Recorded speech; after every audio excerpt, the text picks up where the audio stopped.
Friends, welcome back to Charvi's kitchen. So ಇವತ್ತು ನಮ್ಮ ಚಾನಲ್ನಲ್ಲಿ ಆಲೂಗಡ್ಡೆ ಫ್ರೈ ಸಿಂಪಲ್ಲಾಗಿ 10 ನಿಮಿಷದಲ್ಲಿ ಯಾವ ರೀತಿ ಮಾಡೋದಂತ ಹೇಳಿ ನೋಡೋಣ. ನಿಮಗೇನಾದರೂ ಅನ್ನಕ್ಕೆ ಸೈಡ್ ಡಿಶ್ಗೆ ದಿಢೀರಂತ ಮಾಡ್ಕೋಬೇಕನ್ಸಿದ್ರೆ ಈ ರೀತಿ ಮಾಡಿ ನೋಡಿ, ತುಂಬಾ ರುಚಿಯಾಗಿರುತ್ತೆ ಹಾಗೂ ಬೇಗನೆ ಮಾಡ್ಕೋಬಹುದು. ಹಾಗಾದರೆ ಪ್ರಾಸೆಸ್ ನೋಡೋಣ ಬನ್ನಿ. ಇಲ್ಲಿ ಮೊದಲಿಗೆ ಒಂದು 3 ಮೀಡಿಯಮ್ ಸೈಜ್ ಆಲೂಗಡ್ಡೆಯನ್ನು ತೊಗೊಂಡಿದ್ದೀನಿ.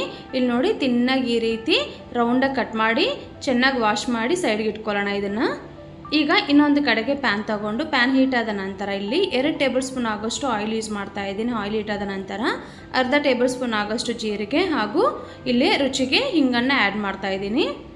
ಇದನ್ನು ಲೈಟಾಗಿ ಒಂದ್ಸಲ ಮಿಕ್ಸ್ ಮಾಡ್ಕೊಳ್ಳೋಣ. ಈ ರೀತಿ ಈ ಸ್ವಲ್ಪ ಫ್ರೈ ಆದ ನಂತರ ಇಲ್ಲಿ ಕಟ್ ಮಾಡಿಟ್ಟಿರುವಂಥ ಆಲೂಗಡ್ಡೆ ಪೀಸಸ್ನ ಕೂಡ ಆ್ಯಡ್ ಮಾಡ್ಕೊಳ್ಳೋಣ. ಹಾಕಿ ಒಂದ್ಸಲ ನೀಟಾಗಿ ಈ ರೀತಿ ಮಿಕ್ಸ್ ಮಾಡ್ಕೊಳ್ಳೋಣ. ಸೊ 2 ನಿಮಿಷ ಈ ರೀತಿ ನಾವು ಫ್ರೈ ಮಾಡ್ತಾ ಬರಬೇಕು ಮೀಡಿಯಮ್ ಫ್ಲೇಮ್ನಲ್ಲಿಟ್ಟು. ಸೊ ಈ ರೀತಿ ನೀಟಾಗಿ ಮಿಕ್ಸ್ ಮಾಡಿಕೊಂಡು ಮುಚ್ಚಳ ಇಟ್ಟು 1 2 ರಿಂದ 3 ನಿಮಿಷದವರೆಗೆ ಮೀಡಿಯಮ್ ಫ್ಲೇಮ್ನಲ್ಲಿ ಕುಕ್ ಮಾಡ್ಕೊಳ್ಳೋಣ. ಹಾಗೂ ಮಿಡಲಲ್ಲಿ ಈ ರೀತಿ ನಾವು ಮಿಕ್ಸ್ ಮಾಡ್ತಾ ಬರಬೇಕು, ಇಲ್ಲಾಂದರೆ ಸೀದೋಗೋ ಚಾನ್ಸಸ್ ಇರುತ್ತೆ. ಈ ರೀತಿ ಮಿಕ್ಸ್ ಮಾಡಿಕೊಂಡು ಮತ್ತೆ ಮುಚ್ಚಳ ಇಟ್ಟು ಇನ್ನು 1 ರಿಂದ 2 ನಿಮಿಷವರೆಗೂ ಮತ್ತೆ ಕುಕ್ ಮಾಡ್ಕೊಳ್ಳೋಣ. ಈಗ ನೋಡೋಣ ಬನ್ನಿ. ಆಲೂಗಡ್ಡೆ ಅನ್ನೋದು ಕ್ರಿಸ್ಪಿಯಾಗಿ ಫ್ರೈ ಆಗಬೇಕು. ಇಲ್ಲಿ ನಾನು ತೋರಿಸ್ತಾ ಇದ್ದೀನಿ, ಆಲ್ಮೋಸ್ಟ್ 80% ಅನ್ನೋದು ಕುಕ್ ಆಗಿದೆ. ಈಗ ಇದರಲ್ಲಿ 1 ರೆಂಬೆಯಷ್ಟು ಕರಿಬೇವನ್ನು ಆ್ಯಡ್ ಮಾಡ್ತಾ ಇದ್ದೀನಿ. ಹಾಗೂ ಇಲ್ಲಿ 1/4 ಟೇಬಲ್ ಸ್ಪೂನ್ ಆಗೋಷ್ಟು ಅರಿಶಿನ ಪೌಡರ್ ಹಾಗೂ ಅರ್ಧ ಟೇಬಲ್ ಸ್ಪೂನ್ ಆಗೋಷ್ಟು ರೆಡ್ ಚಿಲ್ಲಿ ಪೌಡರ್ ಹಾಗೂ ಅರ್ಧ ಟೇಬಲ್ ಸ್ಪೂನ್ ಆಗೋಷ್ಟು ಧನಿಯಾ ಪೌಡರ್ ಹಾಗೂ 1/4 ಟೇಬಲ್ ಸ್ಪೂನ್ ಆಗೋಷ್ಟು ಇಲ್ಲಿ ಗರಂ ಮಸಾಲ ಹಾಗೂ ರುಚಿಗೆ ತಕ್ಕಷ್ಟು ಉಪ್ಪನ್ನು ಕೂಡ ಆ್ಯಡ್ ಮಾಡ್ತಾ ಇದ್ದೀನಿ. ಹಾಗೂ 1/4 ಟೇಬಲ್ ಸ್ಪೂನ್ ಆಗೋಷ್ಟು ಇಲ್ಲಿ ಚಿಲ್ಲಿ ಫ್ಲೇಕ್ಸ್ನ ಆ್ಯಡ್ ಮಾಡ್ತಾ ಇದ್ದೀನಿ. ಇದು ಆಪ್ಷನಲ್ಲು, ಹಾಕಿದರೆ ಫ್ಲೇವರ್ ಇನ್ನೂ ಚೆನ್ನಾಗಿರುತ್ತೆ. ಇದನ್ನೆಲ್ಲ ಹಾಕಿ ನೀಟಾಗಿ ಮಿಕ್ಸ್ ಮಾಡ್ಕೊಳ್ಳೋಣ. ಸೊ ಈ ಮಸಾಲೆ ಎಲ್ಲ ಆಲೂಗಡ್ಡೆ ಪೀಸಸ್ಗೆ ಹಿಡಿದಾಗೆ ನೀಟಾಗಿ ಈ ರೀತಿ ಮಿಕ್ಸ್ ಮಾಡ್ತಾ ಬರಬೇಕು.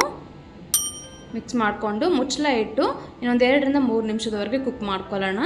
ಸೊ ಮಸಾಲೆ ಎಲ್ಲ ಹಸಿ ಸ್ಮೆಲ್ ಹೋಗಿ ಆಲೂಗಡ್ಡೆಗೆ ಚೆನ್ನಾಗಿ ಹಿಡಿಯುತ್ತೆ. ಹೀಗೂ ಅಷ್ಟೇ ಮಿಡಲಲ್ಲಿ ಈ ರೀತಿ ಮಿಕ್ಸ್ ಮಾಡ್ತಾ ಬರಬೇಕು. ಆಲ್ಮೋಸ್ಟ್ ಕುಕ್ ಆಗಿದೆ. ಇನ್ನೊಂದು 1 ನಿಮಿಷ ಮತ್ತೆ ನಾವು ಮುಚ್ಚಳ ಇಟ್ಟು ಕುಕ್ ಮಾಡ್ಕೊಳ್ಳೋಣ. ಈಗ ನೋಡೋಣ ಬನ್ನಿ. ಇಲ್ಲಿ ನೋಡಿ, ಆಲೂಗಡ್ಡೆ ಫ್ರೈ ಅನ್ನೋದು ಪರ್ಫೆಕ್ಟಾಗಿ ರೆಡಿಯಾಗಿದೆ. ಸೊ ಈ ರೀತಿ ಡ್ರೈಯಾಗಿ ಕ್ರಿಸ್ಪಿಯಾಗಿ ಫ್ರೈ ಮಾಡ್ಕೋಬೇಕಾಗುತ್ತೆ. ಈಗ ಇದರಲ್ಲಿ ಕಟ್ ಮಾಡಿಟ್ಟಿರುವಂಥ ಕೊತ್ತಂಬರಿ ಸೊಪ್ಪನ್ನು ಕೂಡ ಆ್ಯಡ್ ಮಾಡಿ ನೀಟಾಗಿ ಒಂದು ಸಲ ಮಿಕ್ಸ್ ಮಾಡ್ಕೊಳ್ಳೋಣ. ಸೊ ಅಷ್ಟೇ ಫ್ರೆಂಡ್ಸ್, ಸ್ಟವ್ ಆಫ್ ಮಾಡಿಕೊಂಡು ಸರ್ವ್ ಮಾಡ್ಕೊಳ್ಳೋದು ಅಷ್ಟೇ. ಸೊ ಐ ಹೋಪ್ ಈ ನನ್ನ ರೆಸಿಪಿ ಇಷ್ಟ ಆದರೆ ದಯವಿಟ್ಟು ಲೈಕ್ ಮಾಡಿ, ಶೇರ್ ಮಾಡಿ, ಕಮೆಂಟ್ ಮಾಡಿ.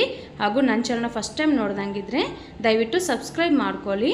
ಸೊ ಹಾಗೂ ಪಕ್ಕದಲ್ಲಿರೋ ಬೆಲ್ ಐಕನ್ನ ತಪ್ಪದೇ ಕ್ಲಿಕ್ ಮಾಡಿ. ಸೊ ನಾನು ಹಾಕಿರುವ ರೆಸಿಪೀಸ್ ಎಲ್ಲ ನಿಮಗೆ ನೋಟಿಫಿಕೇಷನ್ ಸಿಗುತ್ತೆ. Thank you so much for watching. Bye by.